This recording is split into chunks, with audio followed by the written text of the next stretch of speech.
Patricio Zapato Larraín, abogado, y él es profesor de Derecho Constitucional de la Facultad de Derecho de la Universidad Católica de Chile. Muchas gracias.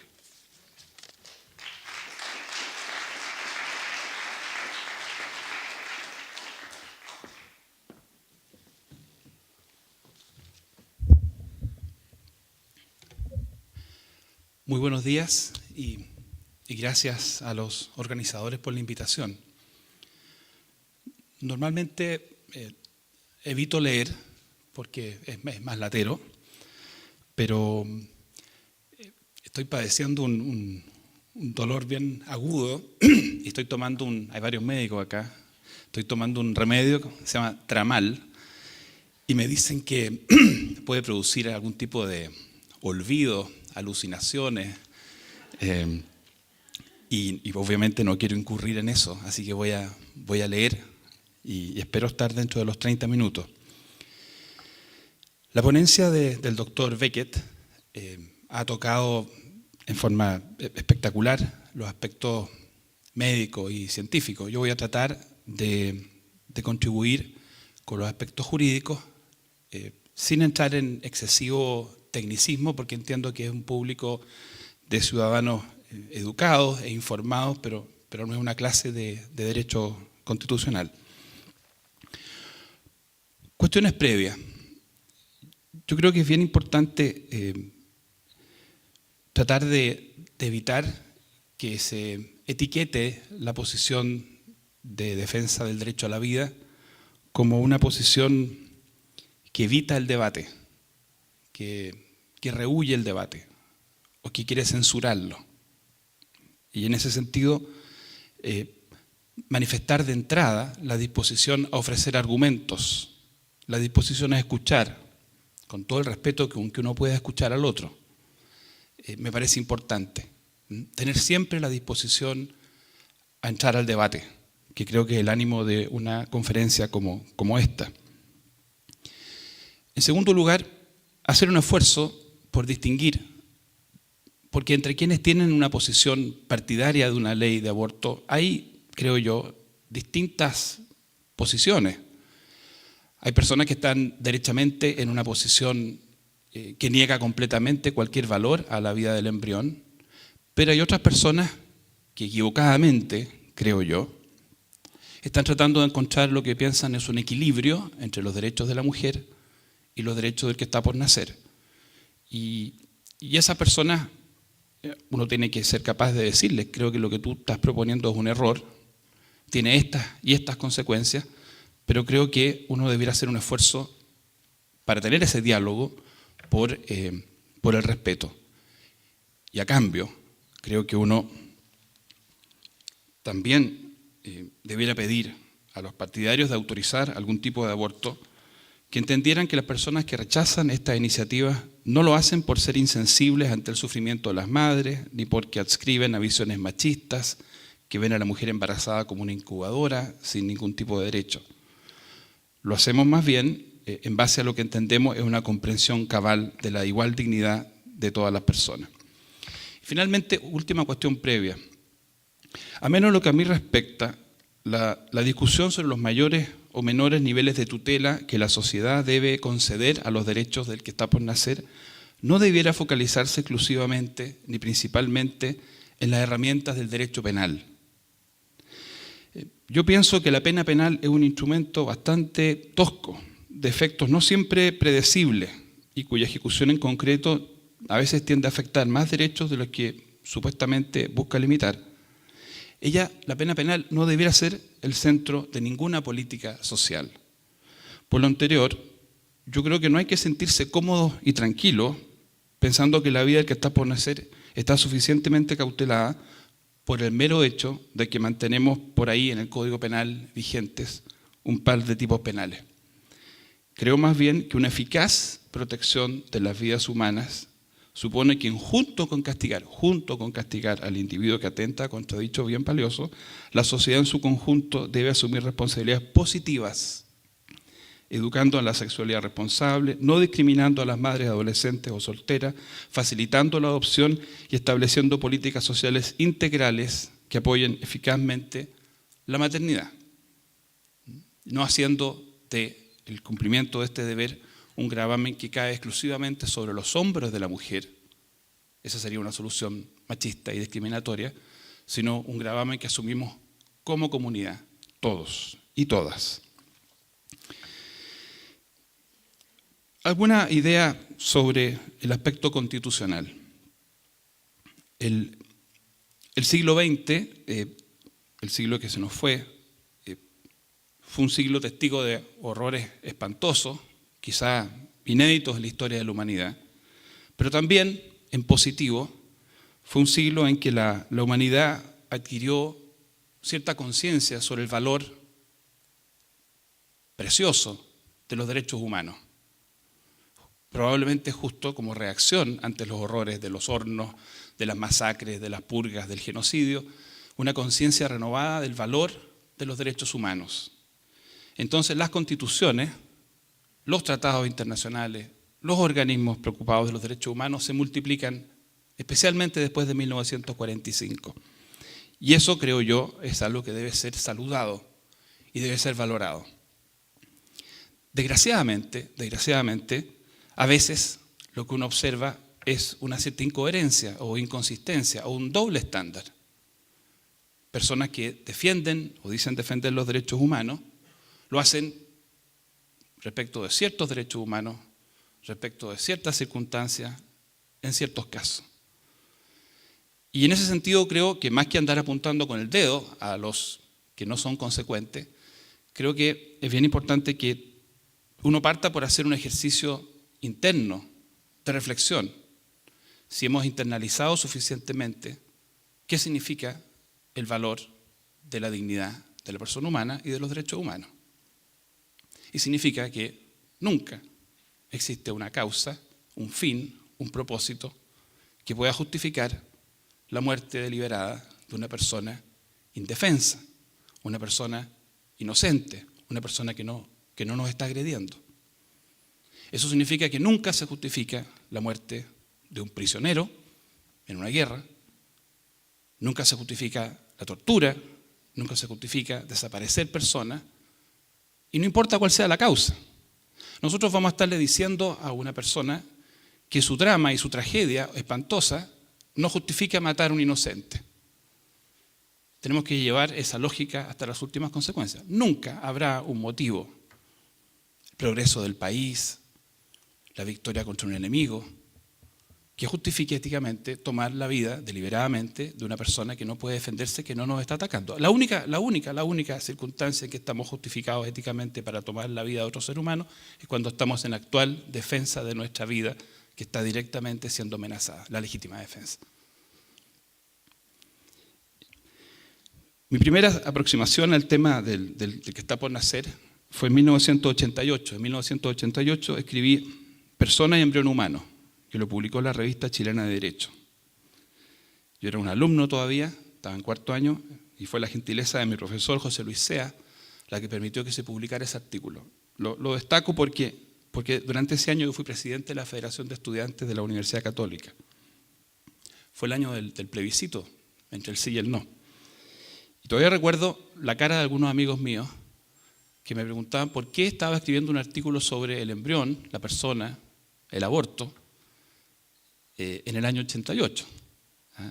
Entonces yo me acuerdo que les dije a varios de ellos, yo creo que nuestra defensa de los derechos humanos en los años 80, nuestra crítica contra los atropellos de los derechos humanos tenía que ser consecuente, tenía que ser integral. Y yo veía en el aborto una violación a los derechos humanos. Y ahí está el artículo, 1988, y aquí estamos 26 años después hablando de este tema. Hay un tema constitucional que se discute, porque hay un tema médico, ¿no es cierto? ¿Desde cuándo hay un individuo de la especie humana? Y en eso hay que escuchar a la ciencia, hay que escuchar a la medicina. Y hay un tema que el profesor Beckett llamaba filosófico, yo también podría decir jurídico. ¿Desde cuándo hay personas? Es inconcebible que una sociedad no defina un punto de inicio. Es muy importante tener claro ese punto de inicio. ¿Desde cuándo hay personas?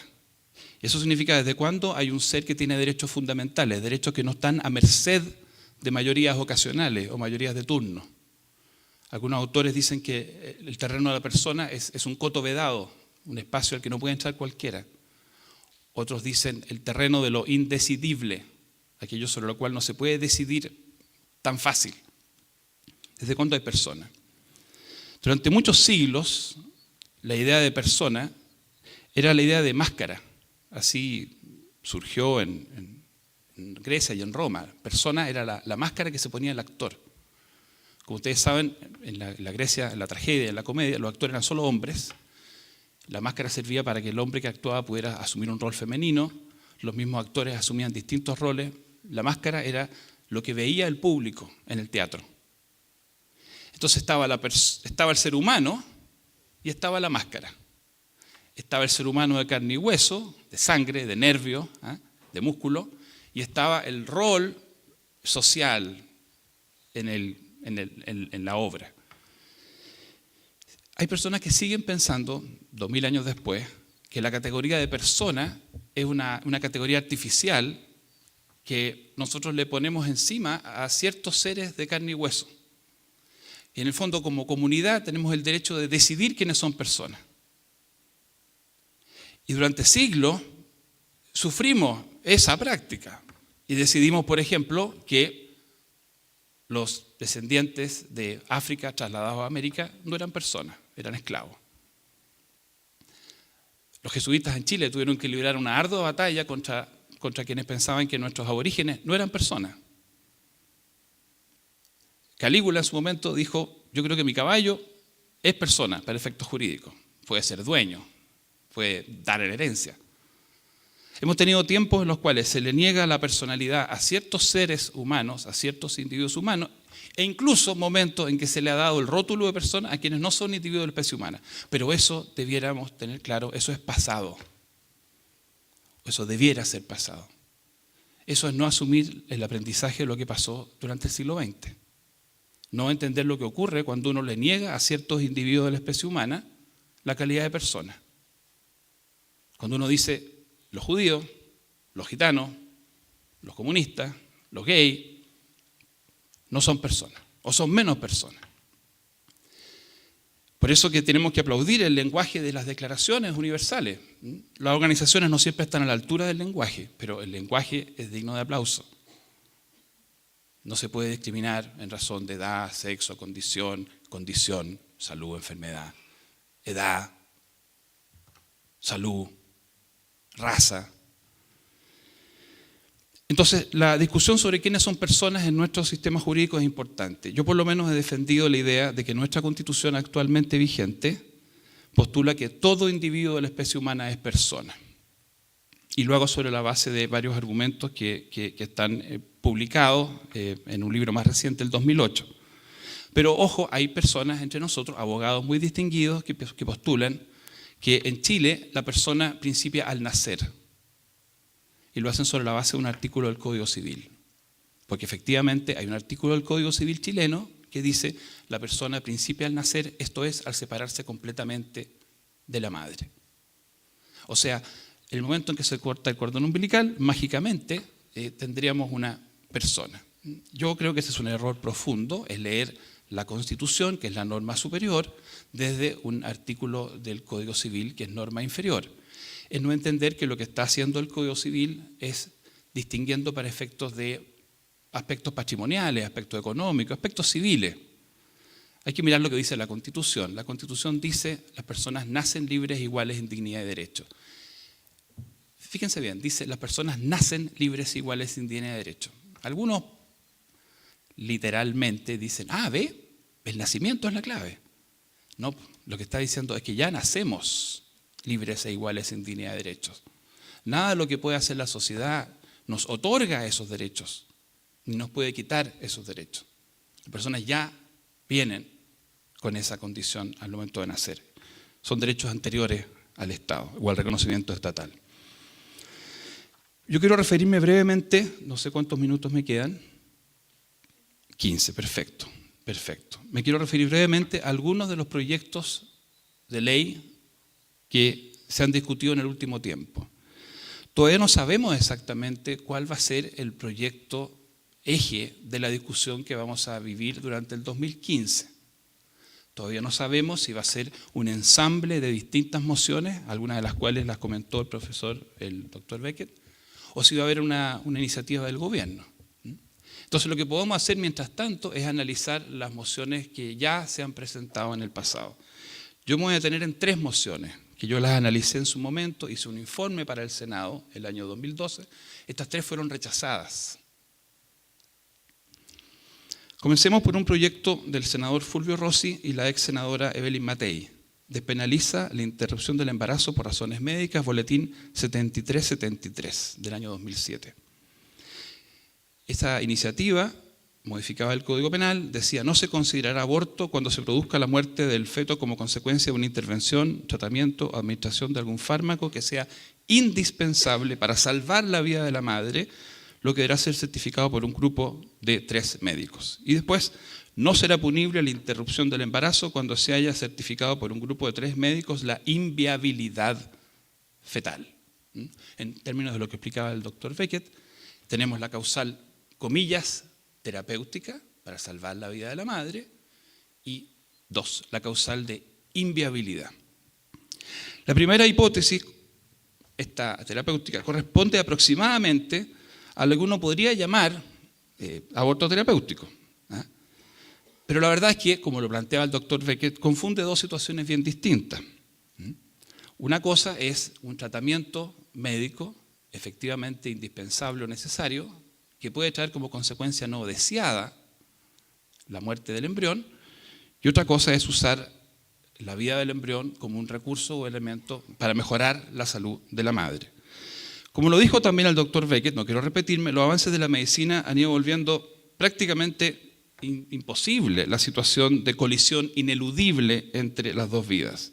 Ahora bien, aun cuando fueran escasísimas esas hipótesis, el derecho debe, por supuesto, proveer algún criterio para las familias y los médicos que se enfrenten a esa hipótesis rara.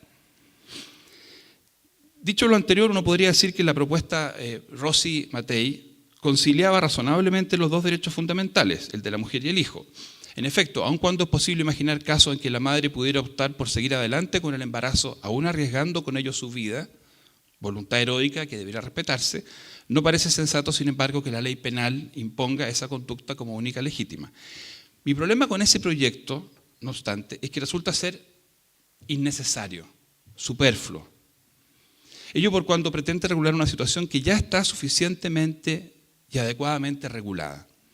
En efecto, si lo que realmente interesa es disponer como sociedad de una respuesta razonable para aquellos dramáticos casos, repito, escasísimos, en que realmente parecen inconciliables la continuación de la vida de la madre y el desarrollo de la persona que está por nacer, basta y sobra con la ley vigente, basta y sobra con la ley vigente.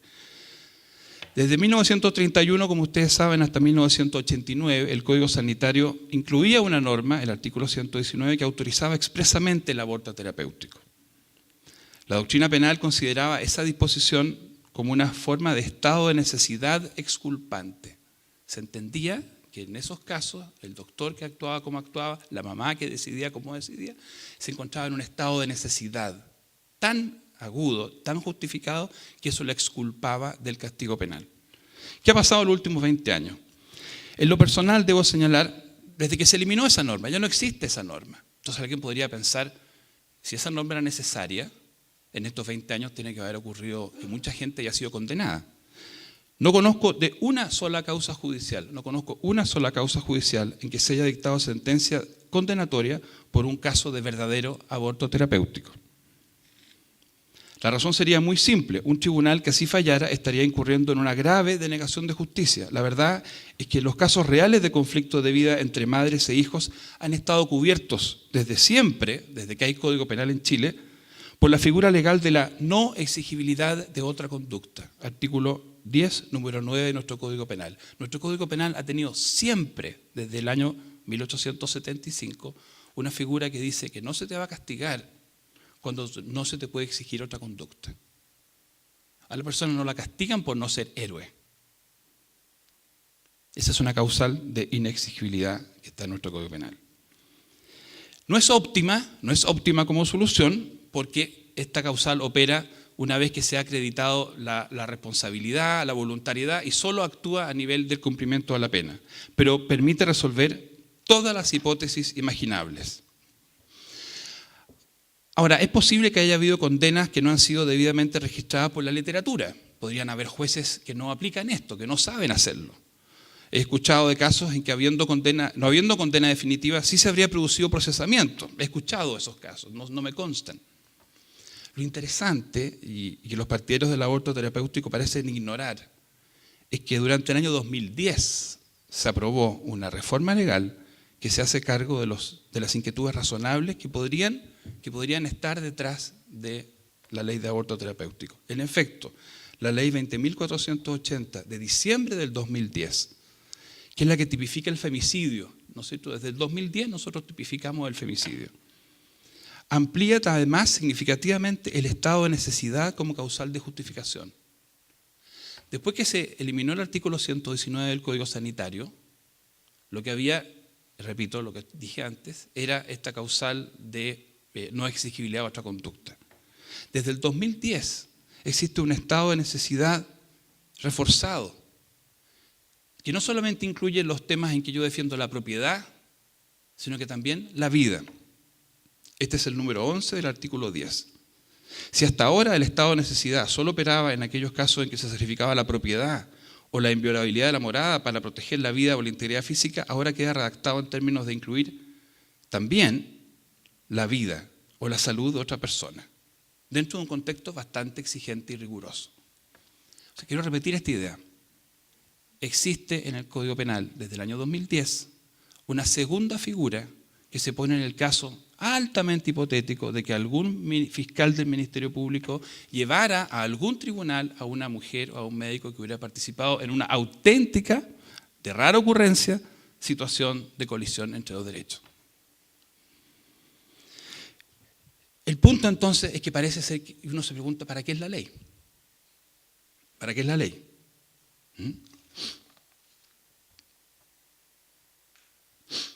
Alguien podría decir, bueno, pero lo que abunda no daña. Coloquemos por encima de todas estas respuestas que hoy día existen una respuesta mejor, por si hubiera algún caso. Hay una profesora, amiga mía, que cita dictámenes de la Corte Europea de Derechos Humanos, que ha dicho que basta con que pueda producirse en un solo lugar del territorio una confusión y alguna mujer pueda ser llevada a la justicia por un tipo de aborto terapéutico para que se violen los derechos humanos. Por eso dicen hay que tener una ley más clara. Mi opinión en este punto es que ese sería un profundo error. La mayoría de quienes dicen defender esta solución, en mi opinión, confunden dos planos. El plano de la justicia general y el plano de la equidad. Quiero citar a Aristóteles para hacer esta reflexión. Esto lo dijo hace 2.400 años. Es para distinguir lo equitativo de lo justo. Lo que crea el problema es que lo equitativo es lo justo, pero no lo legalmente justo, no lo generalmente justo, sino que lo equitativo es una corrección de la justicia legal. La razón de este problema es que la ley siempre es universal, pero existen casos respecto a los cuales no se puede formular un juicio universal que sea correcto. En esos casos entonces, en los que resulta necesario hablar universalmente, pero eso produce un problema de justicia, la ley actúa desde el caso usual, es la manera de que tiene que actuar. No deja entonces de estar en lo correcto, entonces, que el problema estaría ahí, no en la ley, sino en el caso. Y aquí concluye. Por eso, la equidad es justa y mejor que un tipo de justicia. No mejor que la justicia absoluta, pero sí mejor que el error que resulta de absolutizar la declaración.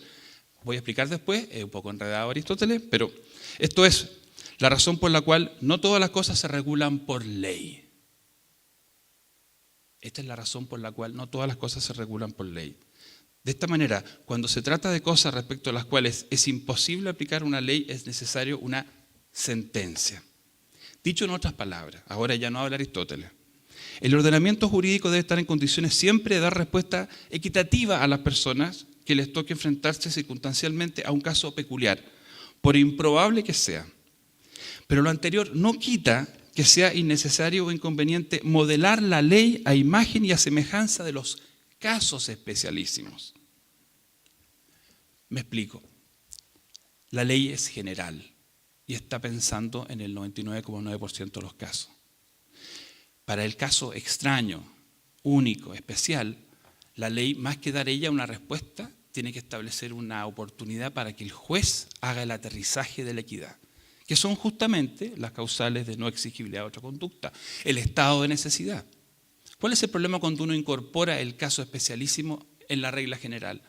Que uno lo que hace es abrir la puerta inmediatamente a que dejen de abordarse con la ley los casos especialísimos. Y podrá tener una intención creíble, podrá haber buena fe del que está defendiendo el incorporar esta causal en la ley, pero el efecto y el resultado es irredarguible, es clarísimo. Tenemos una ley de aborto general.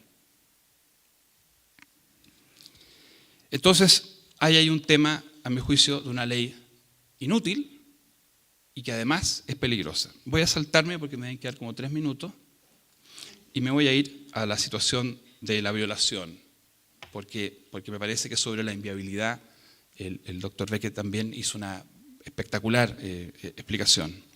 Voy a la violación. La moción de los senadores Girardi y Ominami, boletín 6591 del año 2011.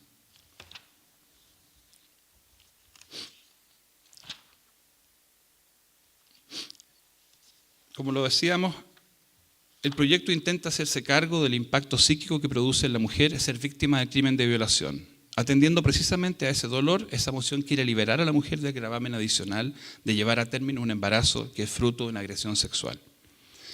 El proyecto no aclara suficientemente, sin embargo, cuál es la naturaleza jurídica de este aborto por violación.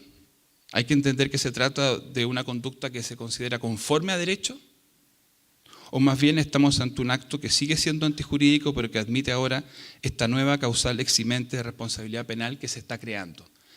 Permítanme, yo sé que me queda poco, pero esto es algo que para el derecho penal hay etapas en que se va apreciando el acto. Y hay un momento en que uno dice si el acto es jurídico o antijurídico. ¿Está de acuerdo o no está de acuerdo con el derecho? Y hay un segundo momento en que uno dice si es culpable o no. Nosotros podemos realizar un acto antijurídico, pero no ser culpables. Eso es posible.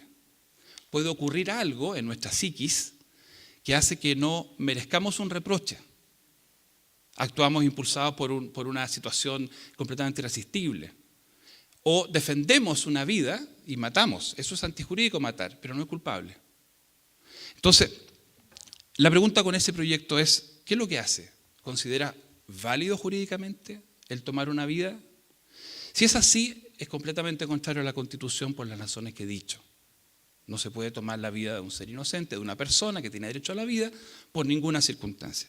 Pero supongamos que es lo otro, que es una nueva causal eximente de responsabilidad penal. Vuelvo a lo que dije antes.